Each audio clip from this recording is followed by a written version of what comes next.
Right now is the best time to implement AI because very quickly the advantage that AI gives you is going to become the table stakes. And you won't be playing a move towards opportunity game. You're going to be playing a move away from pain game. Guys, there's an amazing, incredible economic opportunity, A, to be of service, and B, to get paid if you move quickly now. And faster than you think, that opportunity is going to go straight towards playing catch up. I don't know about you, but I like to be at the very head of the pack. I like to be in the front of the race. I like to have a nice long head start, and I don't want to have to stress about who's coming up behind me. And that's the opportunity that's available to everybody right now that I don't think they realize enough. This is BizNinja Entrepreneur Radio with your host, Tyler Jorgenson. Welcome out to BizNinja Entrepreneur Radio. I am your host, Tyler Jorgenson, and every once in a while, you have an entrepreneur that comes your way that makes you realize it might be time to start playing a little bit bigger. Maybe you weren't quite swinging for the fences the way you thought. I have had the pleasure of coming in contact recently with Joe Stolte and was wildly impressed by him. And I'm so excited to have him out as a guest on the show so that you can learn from him and be impressed too. So welcome out to the show, Joe. Hey, thank you so much for having me. It's an honor and a pleasure. Man, you've done a lot in the entrepreneurial space and you're doing some amazing things right now with AI. But I want to know, when was that first moment in your life that you realized you were an entrepreneur? Oh man. So when I was a kid, I grew up in a farm town of less than 1,000 people. I like to jokingly say that we didn't even have a traffic light. When we got a traffic light, it was a huge deal. And when we got a McDonald's, people like fell out of their chair, which is fun. But inside of that, as far as money was concerned and business was concerned, I didn't know anybody that had any money. We didn't have any money. I didn't even know anybody that knew anybody that had any money. And so my whole life in this game of entrepreneurship and business was really just about being lucky and finding good mentors. But I knew I was an entrepreneur pretty young, even though I didn't know what that was. And I'll tell you two quick stories about that. The first one was when I was a kid, I grew up in the 80s and had a very long leash. You know, my father was away in the military and my mom worked 2 jobs. So it was like my oldest brother was taking care of me. So I walked myself to school at like 6, 7, 8 years old. And they would just give me money to pay for school lunch, which was not awesome. The fact, it was pretty disgusting. So I would just stop at the store on the way to school. And I pretty quickly realized I could buy the kids' favorite candy, all my friends' favorite candy. And then I could walk into the lunchroom and trade candy for whatever I wanted. Tacos, lasagna, you know, all these kids that had parents that had time to make them food. I could go and get whatever I wanted. And so that was the first one. And I was like, you don't always have to follow the rules. And then the second one, years later, it was in the early 90s, and my father taught me how to mow the lawn. And, you know, I really didn't like mowing the lawn, but I had seen a friend, his older brother went and knocked on a bunch of doors and got people to pay him $10 to mow lawn. So I did the same thing. I mowed the first lawn and I like ran over their sprinkler and their hose. I cost more money than I was paid, like a lot more. So I had to figure it out. So I went to my friends and I asked them to borrow their lawnmowers, 3 friends. And then I have another friend who spoke Spanish, and I'm in a farm town. It's mostly migrant workers and us, right? I said, hey, can you ask the migrant workers, the day laborers, if they'll mow lawns for $5? And so they did. And so for the whole summer, they mowed lawns for $5 and I kept half. And that gave me just enough money to buy, you know, a starter Raiders jacket and some Jordan shoes. And then I was the coolest kid at school after that. So that's how I knew. And that's when it started. I'm telling you what, you're speaking my language if it's starter jacket and Jordans, right? That was peak 80s. You know, you had reached it at that point. Yeah. That's right. Yeah. It was like late 80s, early 90s. Yeah. Started watching on MTV and it just came from this burning desire. Like I really wanted it. And I think that's important. If like you're an entrepreneur, you want to be one. My observation of this is if you have a burning desire and even a modicum of faith that you can make the world warp to your reality to get what you want, then you're in this conversation of entrepreneurship in a way that you may not even imagine. Yeah. And I think of all the people I've interviewed and my personal life experience too, it's not that you were like, I'm going to be an entrepreneur. It's just that word that sentence you said just a second ago, that you think you can actually warp the world into what you see, as opposed to how do I fit into the world, right? And I think that small shift in thinking is the difference of what makes an entrepreneur so unique. Is they're going to, if the path isn't already there, they'll just go find a way to build it or create it or forge it. And so I think that's really, really cool. Thank you for sharing those early stories. What would you say is your first like real business venture? What was the first time you said, okay, I'm not just hustling lawnmowers, right? But I actually started a company. Yeah. Well, the very first company that I started, it actually wasn't technically a company, but to kind of pay my way after high school, I moved from my little farm town. I moved to Seattle. I was really into racing cars like Hondas, like Fast and the Furious One style. And went around, and at that time, this is really esoteric, but when you're doing like a motor swap in like a 1990s or early 2000s Honda, you want to pull out a Japanese motor in there, you need a different distributor. So I pretty quickly figured out that right before race season, there's a special kind of distributor called an OBD1 distributor. And I went out and bought all of them from all the junkyards. I ordered from all of them on eBay. I just collected all the inventory and waited until race season when people needed them. Because you could get motors, you can get every other part. And I would literally just wait for supply and demand. And I would make all the money that I needed that year to kind of put myself through school and take care of my rent and all my needs, hoarding these distributors and then selling them at like a 12x markup. And it was all cash. And that was a legit business. I did that for a few years. I just never, incorporated it. I didn't know anything yet about business. So that was the first kind of enterprise that I ran on a multi-year basis where, it had all the telltale signs of a business. I had people like bird dogging and finding them for me. I was paying bounties. It was a hustle, but it was, that was probably like the first thing that I did all over the long run to generate money for myself. Reminds me of people did that kind of stuff a couple years back with graphics cards and stuff and for computers. But and so you've done so many cool things, and I've been aware of some of your companies, some of your former business partners I've even had as guests on the show. But what are you most excited about in business today?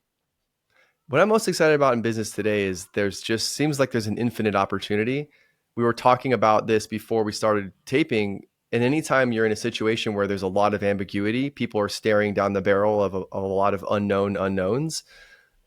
As an entrepreneur, to me, that's like entrepreneurial catnip, because I've personally and have observed in other entrepreneurs who sort of developed this capability to go out and see a potential future reality that doesn't exist and then recruit people and money and ideas to go make it happen. And we do that through our vision and through our business. And so right now there's a lot of ambiguity around AI and what AI is doing to the world and the impact it's going to have. It's the first time we've ever really had, super intelligence or PhD level reasoning at our fingertips for just about anything. And it's really transforming the way we do everything, kind of the same way that electricity changed the world when it came out. The only difference is the adoption curve for AI is so much more aggressive than electricity. And there's still places on the planet right now, God bless them, that don't have electricity. And I think the adoption of AI is going to be a lot more savage, and it's going to cause a lot of ambiguity. It's going to open up a tremendous amount of opportunity. It's also going to cause, that has potential to cause a lot of harm and displace a lot of people. And so I'm super excited about that, because as an entrepreneur, I feel like I'm called to lead. I'm called to take my skills and go in and turn ambiguity into clarity for profit. And that's come up in a lot of different ways over the last 3 years, but I don't know if there's anything more exciting to me as an entrepreneur than the way that AI is impacting everything. So the ambiguity to clarity is huge. What is one thing you wish that more entrepreneurs and business owners were clear about with AI right now? It's a very good question. I wish they were more clear that right now is the best time to implement AI, because very quickly the advantage that AI gives you is going to become the table stakes.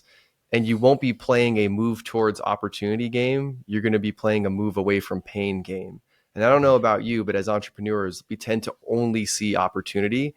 I mean, yes, we see how the world could be better and we see problems that need to be solved, but we also see that as opportunity. And so I think a lot of entrepreneurs, and I talk to hundreds of entrepreneurs every week about this exact topic. It's like, guys, there's an amazing, incredible economic opportunity, A, to be of service, and B, to get paid if you move quickly now. And faster than you think, that opportunity is going to go straight towards playing catch up. And I don't know about you, but I like to be at the very head of the pack. I like to be in the front of the race. I like to have a nice long head start, and I don't want to have to stress about who's coming up behind me. And that's the opportunity that's available to everybody right now that I don't think they realize enough. There's a lot of hype in the marketplace around, oh, if you don't adopt AI, you're going to die. And in 5 years, there'll be two kinds of companies, those adopting AI and those that are going out of business.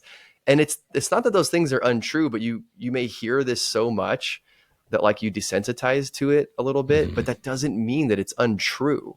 And Right. so talk about getting clarity. So if I could give one message, it's like, I literally don't care what you use, but please just use something. Get fluent in AI, even if it's just using ChatGPT every day, because it's like having an obedient PhD level intern at your fingertips that you can do whatever you want with. Yeah. I I read somewhere that each like generation is using ChatGPT or using AI differently, where some people are just replacing Google with it, and other people are really leveraging it to become, work for them. Now, with what you guys are doing at Daily, like talk to me a little bit about that and about how you're taking it to really a level where it amplifies and does work for people. Yeah, absolutely. So the backstory on Daily is actually we sold the last company that I sold. I didn't want to sell it at the price we sold it. It just the industry was changing, and I really wanted to get back in the game. So I met my current business partners, Evan Pagan and Dr. Peter Diamandis, and we started. I have two other co-founders as well, but we started Daily AI. They had this thing that they were working on, but it hadn't been commercialized. So I came along and helped them bring it to market. But before we did that, like for about 9 months before ChatGPT came out, we had access to the OpenAI API.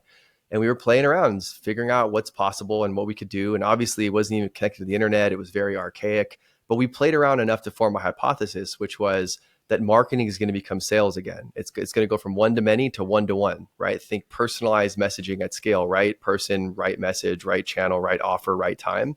And so we launched something called Daily AI, which today we help, a couple hundred small businesses build AI automated email newsletters. And what's nice about this is it's not like just AI is going out and making content.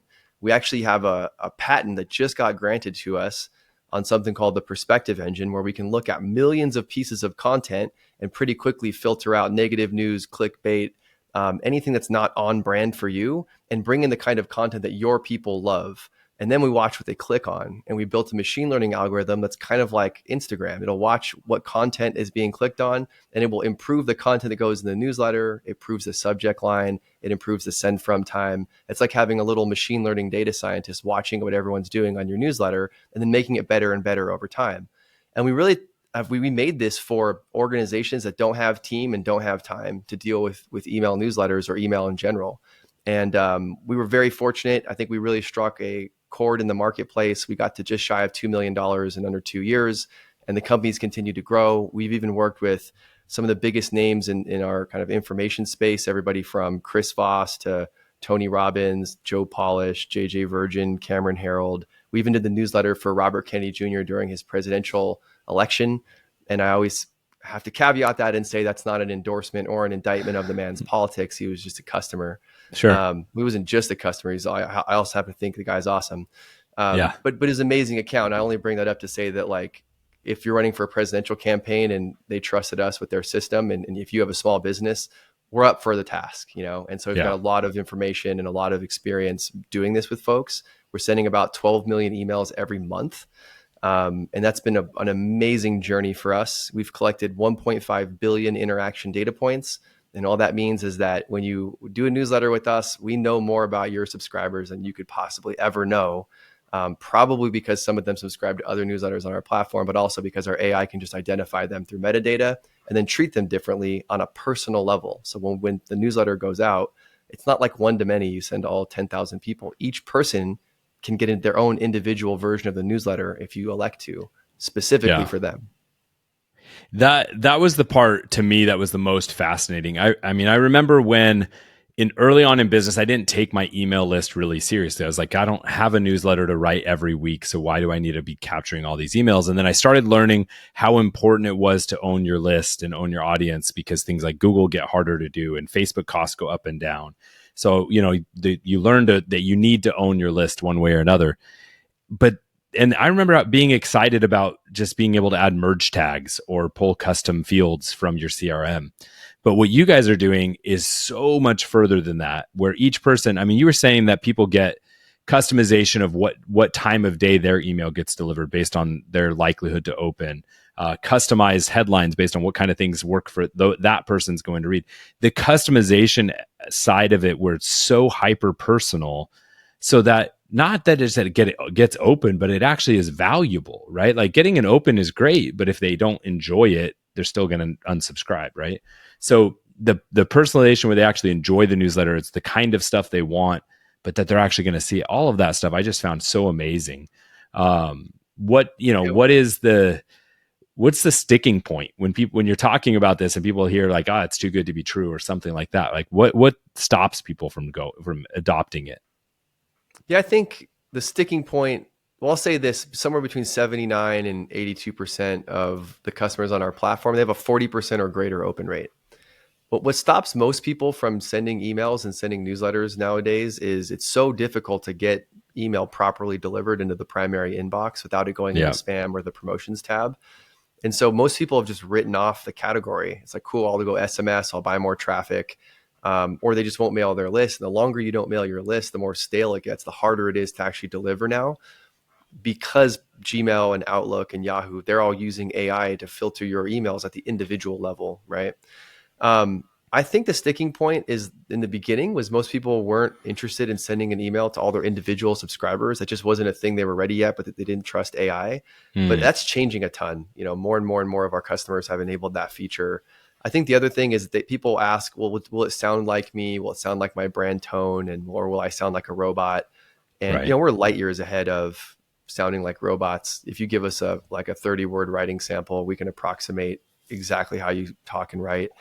Also, we scrape your website to figure out who your ideal buyer is and what you sound like, your brand colors, everything. You literally don't have to do any of that. You just sign up for a trial and our AI will do all that work in the background. So I think the big sticking point is people just don't trust AI, or they have some hang up with AI doing it for them, and they're worried that it's going to screw it up. Yeah. And the reality is that AI is it's better, faster, and cheaper than a human is in this specific domain, in this specific use case. Now, open heart surgery, landing airplanes, et cetera, there's a case to be made that no, the human should still do that. But in this domain, like curating millions of pieces of content, looking at hundreds of millions of pieces of data, and then writing and making images and like sending news, like emails, no, like that's the fully AI-fiable thing. It's way better than humans at this point. And so that's been the major sticking point, is just people's comfortability with AI. But it's fascinating how much better it's gotten even in the last 6 months. I mean, it's really incredible.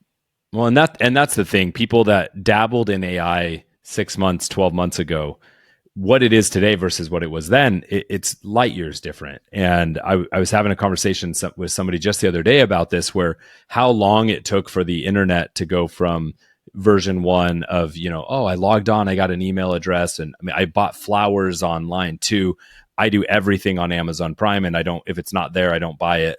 That was 20 years, right? Like, but the exponential growth of AI is that much growth has already happened, right? And that's in the last 6 months, 12 months, that much improvement of the technology, or just what's happening. What are some things that do scare you with AI? Some things that scare me with AI. Well, really quick before I answer that question, I just want to add that like email is the original killer app on the internet. It's the oldest, most useful app, has more daily active users than any single social media platform. Everybody in the world uses email for their business. So we like to apply the new to the old. I just want to make sure that I love that. Yeah. Most people don't know that. Like, I think it's like social, or I got to buy ads, or I have to do these other things. So what scares me about AI, I'll tell a story. When last year or so, I was at Joe Polish's Genius Network 100K Mastermind, and I was speaking on AI, and a bunch of people in the room started talking about, well, what about this and what about that, and the ethical considerations, and like, is it good, is it bad? And then Dan Sullivan, who runs Strategic Coach, had something amazing to say. He was basically saying, look, as a species, we're terrible at predicting the future. Otherwise, we'd all be rich. We wouldn't even be sitting here, right? However, we're really bad. We're terrible at predicting the future. However, we're very good at assigning meaning to things, right? We're very good at assigning meaning to things. Everything that happens, we automatically assign a meaning to it for survivability or whatever. But for AI, when you're predicting the future, a lot of people are basically pouring their meaning about the future into AI. And so if people are optimistic or they're scared, you're basically just getting their meaning, and they're marketing their meaning on the future to you. It's their story, it's their value system, it's their belief system. And I happen to have a belief system that believes that AI is fundamentally more amazing and optimistically good for the species than it is bad. the things that concern me about AI, I don't feel like I have a ton of control over. Like there's 4 domain applications where AI has a lot of uptick and is getting a lot of economic value. One of them is sales and marketing in a business context. But one of the 4, I won't go through all of them, but one of the 4 Sure. is war, right? There's a tremendous uptick in the technology we're using to effectively kill each other. And so do I think that turns into Skynet and some like doomsday Terminator thing? I don't know enough to have an informed opinion. But I don't love that this technology is being used in that capacity.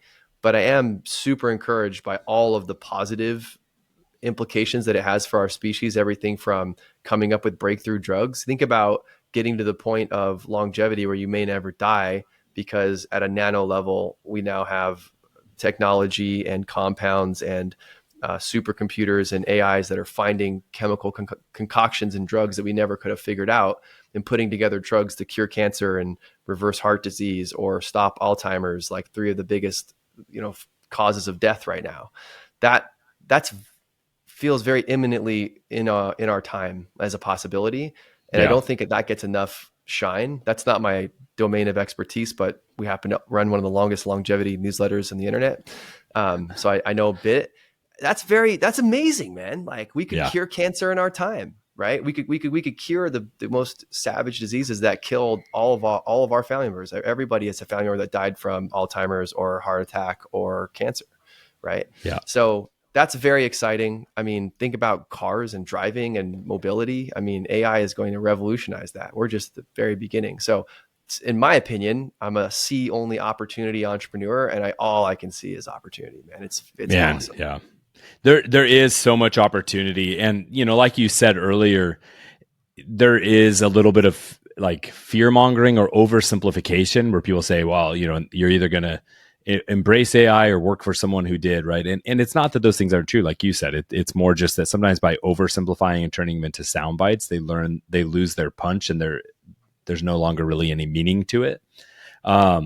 If you're talking to, you're saying, hey, if you really got to at least start adopting AI, and maybe you don't know where to start, right? But Daily obviously is a great place. If you have people that need to hear from you and you make money by talking to people, it just seems like a no-brainer to me.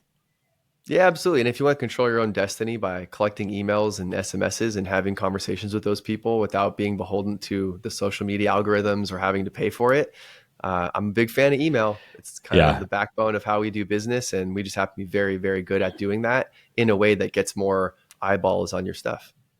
And you mentioned that like email is the kind of the original app killer, or I think that's how you mentioned it. Killer and it's fascinating. Yeah. Because you look back at, when you had MySpace or when you had, when you first signed up for Facebook or when you got excited about Vine or whatever it was.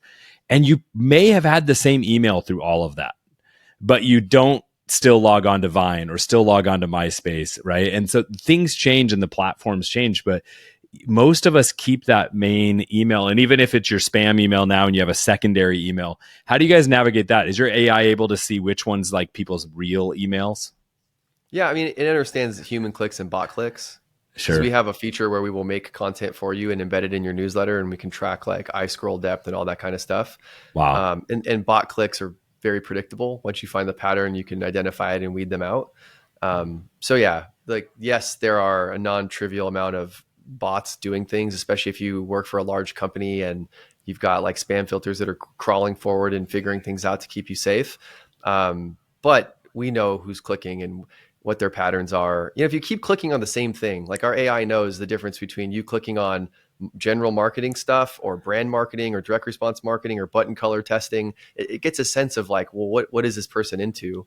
Right. And a bot that's doing bot clicks typically doesn't have that same pattern. They don't magically get interested in like direct response button color testing the same way that you would. So yeah, we have a way of determining that. That's cool. What with everything you guys are doing with Daily, you've all these amazing clients. Give me like one of the coolest case studies of just where you maybe turned something around for someone. Yeah. Oh man, there's so many. I know it's probably all of them. One of my favorites is there's a company that they're called Roden Roofing. and they became a client. And in the early days, we candidly weren't even sure, like, will this work for local business? And we launched our newsletter. And this is right at the point where the company was blowing up. And there was a point where I knew every customer and I knew every shred of data about every newsletter. But this is right where we were really blowing up. And it was the first time I lost track. I didn't know all the customers.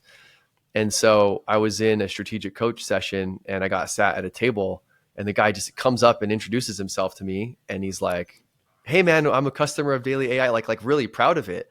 And I was like, I love that. I love that, like, the roofing company, and I don't really know anything about his situation beyond the fact that I now know him and I know his company. Right. A roofing company may not have the technical skills to do anything even remotely close to that.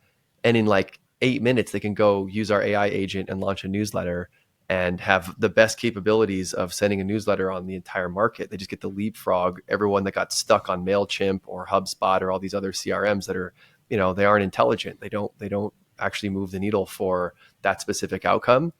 And just get an amazing outcome, get like a 40, 50, 60% open rate, and then start to see that economic benefit. That was pretty cool. But there's cool. literally dozens and dozens of those exact stories where it makes me happy, man. That's what we're here for. That's who we're here to help.